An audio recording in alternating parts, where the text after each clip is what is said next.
तो अकेले आए हो, अकेले जाना है तो अकेले जी क्यों नहीं सकते? क्यों नहीं कर सकते सपनों के लिए काम? क्यों बहानेबाजी कर रहे?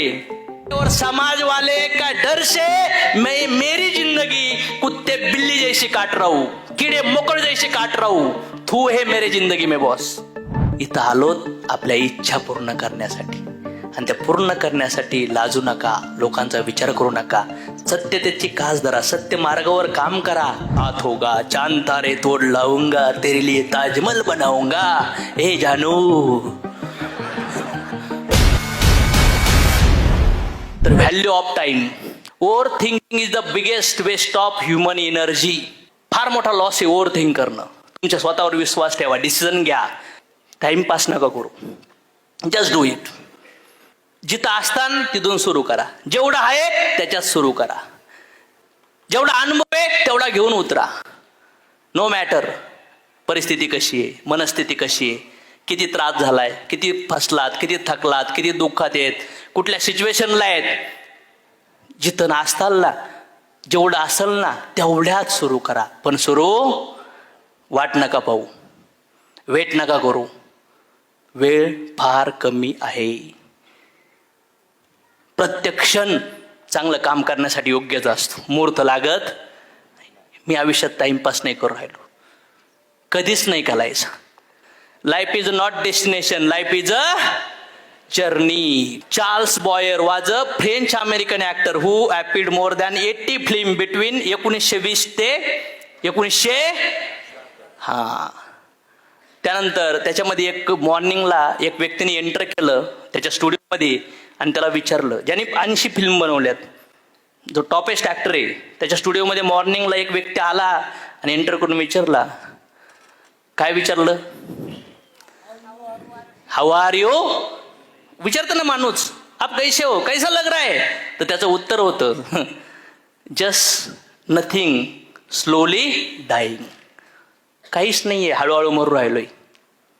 मीन्स ज्याला मला आल्यापासून आपण एक एक क्षण मृत्यूकडे जाऊ राहिलो की नाही जाऊ राहिलो? तुम्हाला काय वाटतं? तुम्ही वयाने मोठे नाही होऊ राहिले? जसं ते एक पतंग त्या अग्नीकडे जातो ना आणि तिथं जाऊन डेस्टिनेशनला फिनिश होतो, तसं एक एक दिवस आपलं आयुष्य कमी होऊ राहिले. मग का वेळ वाया घालायचा? नका वेळ वाया घालू. वेळ वाया घालून आपल्या आयुष्यात काहीच भेटणार नाही. लाईफमध्ये 0 ते 20 लोक थोडेसे जातात हसण्यामध्ये, खेळण्यामध्ये, एन्जॉय करण्यामध्ये.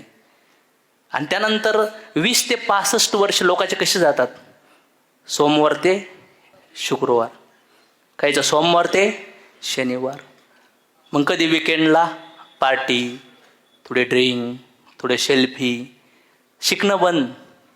Next complaint about hard work. किती त्रासदायक आहे, किती अवघड आहे, आमचा जॉबच चांगला नाही, प्रमोशनच करत नाही. गॉसिप, राजकारण, कधी न्यूज, कधी क्रिकेट, ह्याच्याबद्दल गॉसिप. कंप्लेटिंग लाईफ्स. आणि अशीच जिंदगी निघून जाते, काहीच केलं जात नाही. Just normal basic average life जगतो आणि 65ला येतो. आणि 65ला काय होतं? अंग थकून जातंय. पस्तावा आहे. का निर्णय नाही घेतले, का ऑपॉर्च्युनिटीला कॅश नाही केलं, का मी डिसिजन नाही घेऊ शकलो. आणि मग काय आहे? पुन्हा तरुणपणाची इच्छा.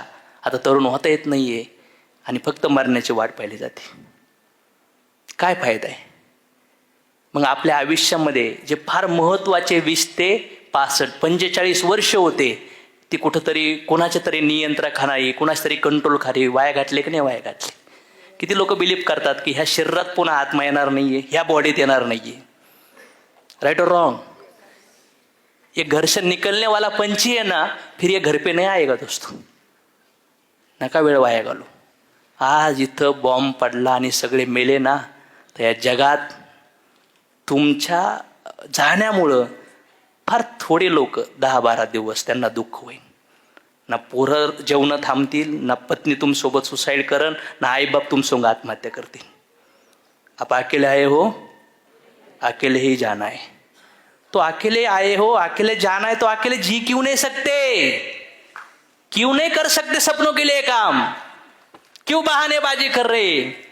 क्यों लोगों को खुश कर रहे? क्यों लोगों के ओपिनियन को बढ़ा रहे हो जिंदगी में? अंदर मुझे लगता है साला मुझे ये करना है, लेकिन घर वाले और समाज वाले का डर से मैं मेरी जिंदगी कुत्ते बिल्ली जैसी काट रहा हूं, कीड़े मकोड़ जैसी काट रहा हूं। थू है मेरे जिंदगी में बॉस। छोड़ दो ये लोगों के ओपिनियन, देखो सपना, विश्वास क्रिएट करो, आदतों के ऊपर काम करो, मेहनत करो, हार मत मानो।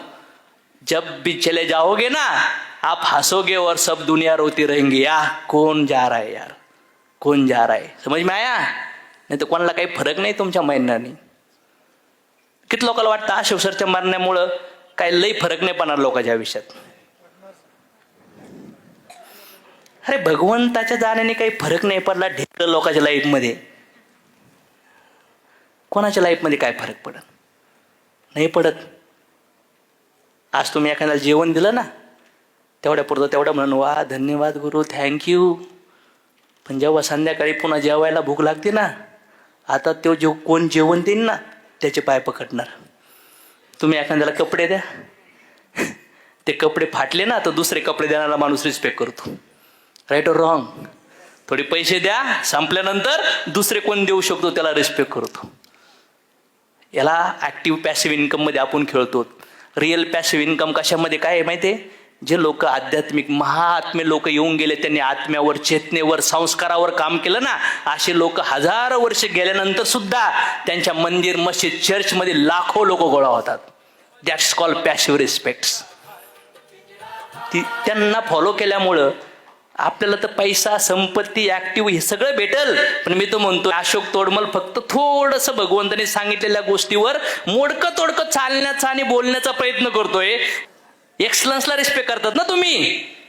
काय सिम्पल एक्सलन्स आहे, याच्यात लई मोठा दिवा नाहीये. म्हणून मला असं वाटतं don't waste your time. Time is very precious, very precious. One day someone asked to Buddha. एक व्यक्तीने एक दिवस बुद्धांना चर्चेमध्ये विचारलं की तुमच्या आयुष्यात सगळ्यात मोठी चूक काय आहे? तर बुद्धांनी रिप्लाय दिला, the biggest mistake is you think you have time. त्यांनी अष्टांग योग दिला. जे राजा होते, ज्यांनी घर सोडून रात्री 2:30 वाजता सगळं त्यागलं, सुख, संपत्ती, सगळं, मुलं बाळ सगळं त्यागून सुखाचा शोध, रिअल हॅपीनेस साठी गेले. आणि त्यांचं म्हणणं आहे काय?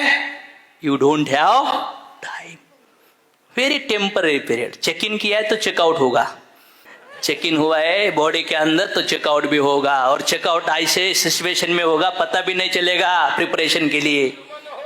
So plan for death, preparation for death. वाह, this is not body, this is a machines. And this machine we got rented. Understand? So हे मशीनला मशीन म्हणून पाहणं गरजेचं आहे. पण त्या मशीनमध्ये ड्रायव्हर याचं सोल आहे. म्हणून मला असं वाटतं की कुठल्या पण वयात आज आजूबाजूला डेथ होऊ राहिल्यात.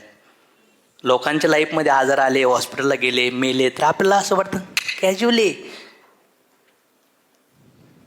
एक मटन शॉपवर मी कारमध्ये ट्रॉफिक लागली होती, बऱ्याच लांब थांबावं लागलं आणि बघितलं की मटन शॉपकर एका बकऱ्याला कापत होते आणि तडफडत होतं ते.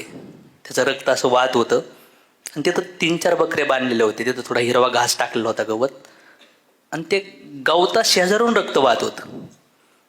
आणि ते बकरे काय खात होते? याच्यानंतर नंबर कुणाचा आहे? त्यांचा. कॉन्शियसली जगणं फार गरजेचं आहे. मृत्यू कुठल्या पण क्षणी अटॅक करू शकतो. जीवन कॉन्शियसली जगणं हे आयुष्याचं ध्येय पाहिजे. डिटॅच होऊन ॲक्शन केल्या पाहिजेत, भरभरून जगलो पाहिजेत. कारण की भगवंताच्या धामामधून इथं आलोत आपल्या इच्छा पूर्ण करण्यासाठी.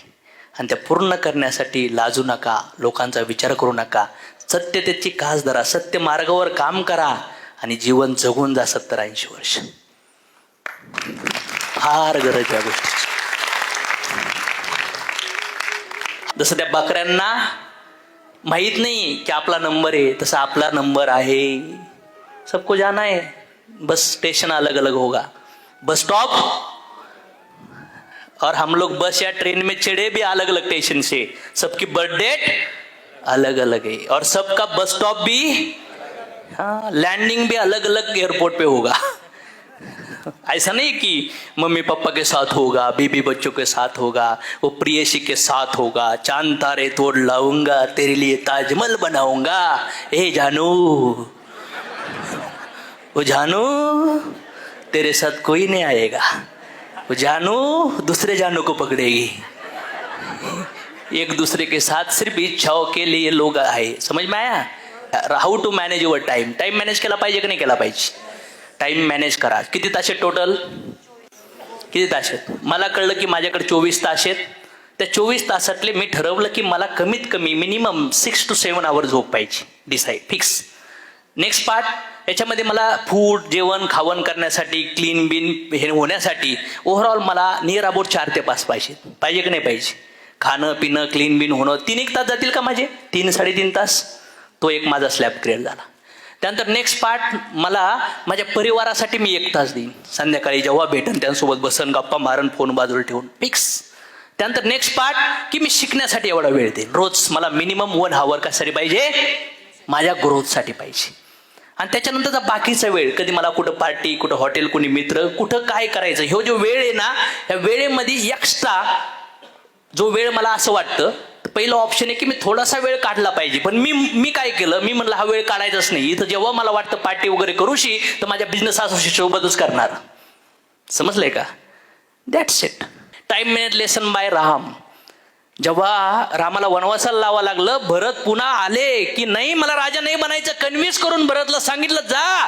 भरतने सांगितलं 14 वर्षानंतर जर तुम्ही 14 मिनिटं जरी लेट आले तर मी स्वतःला अग्नीत अर्पण करन. आणि 13 वर्ष वनवास वेगळ्या वेगळ्या ठिकाणी कसं तरी काढला. 14व्या वर्षी महाराज रामांनी सीतेचं अर्पण केलं. किती दिवसाचं टायमिंग आहे फक्त आता? 1 वर्षाचं. माहीतच नाही सीता कुठे, कोणी नेलंय, किती मोठा राजा, काय मोठं सैनिक, बुद्धी, सगळ्या काही गोष्टी राजाकडे होत्या का नव्हत्या? पण 14 वर्ष संपण्याच्या अगोदर सीतेचा शोध पण लावला, पूल पण बांधला, रावणाला पण हरवलं आणि भरतला भेटण्यासाठी पुन्हा 14 वर्षानंतर गेले. याला म्हणतात टाइम मॅनेजमेंट. गेले का नाही टायमिंग? पर भरत आग्नीत गेल्यानंतर राम गेले असते. लेट झालं थोडं, तुला काय सांगू, मी बायको पडून नेलती. आता लोक कारण सांगायला एक्सपर्ट आहेत. येस और नो? कारण सांगून काय फायदा नाहीये. जबाबदारी सोपवली पाहिजे. जबाबदारी योग्य व्यक्तीकडे सोपवली. सीता लंकेत कुठे आहे हे शोधण्यासाठी जबाबदारी कोणाला दिली? हनुमानाला. नल आणि नील यांना इंजिनियर्सना भारत ते श्रीलंका पुलाचे डिझाईनचे काम देण्यात आले. समजतंय का? कोणाला कोणतं काम द्यावं याचं लीडर म्हणून कळलं पाहिजे. 30 वर्षानंतर व्यक्ती सुंदर किंवा बदसूरत नसतो, सुंदर किंवा कुरूप नसतो, बरोबर ना? 30 वर्षानंतर व्यक्ती फक्त गरीब किंवा, मग चेक करा 30 वर्षाचे पुढले लोक. नाही तर चेहरा लव केस काळे करू करू आरशात बघू राहिलो आपण. सुंदर तर दिसलं पाहिजे, पण त्याच्यासोबत यश पण पाहिजे. काय वाटतं तुम्हाला? तर फोकस केला पाहिजे पैसे कमवण्यासाठी. पैसे कमवण्यासाठी फोकसची गरज आहे. No dependency. डिपेंड नाही राहायचं.